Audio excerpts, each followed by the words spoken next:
decades, AvtoVAZ has been Russia's leading car manufacturer, but it faces terminal decline unless its new owners, Renault and Nissan, can find a winning rescue strategy. The situation became worse in early 2015 as the Russian economy faced considerable political and economic pressures. The Russian car market is highly reliant on a growing economy. It suffered badly in the economic downturn of 2008-2009 and will potentially suffer again in 2015. As background, the company was the largest car and truck producer in the former Soviet Union.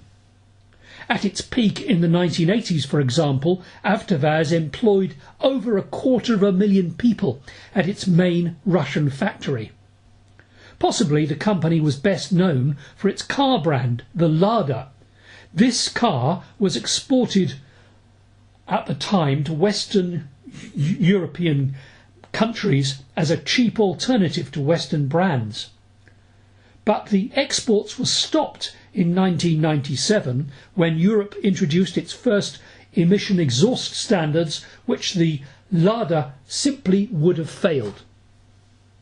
The company owners, the Soviet government in the beginning and more recently the Russian government, realised that AvtoVAZ needed foreign help to survive. The early years saw cooperation with the Italian company Fiat. This was followed by a link with the US car company General Motors, but ultimately both of these were not successful. In 2010, the Russian government rescued AvtoVAZ with a major injection of money, followed by seeking another partner.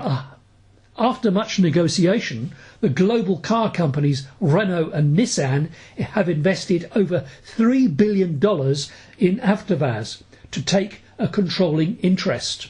The attraction for the new partners is that AvtoVAZ has the largest market share in its home country, Russia. Moreover, Russian car ownership is relatively small and has the potential to be the largest European car market over time. The problem for Renault Nissan was that other foreign companies were beginning to launch their own car models in Russia, as the case explains. And of course, the whole Russian car market was likely to see a downturn in the short term at least from 2015 onwards.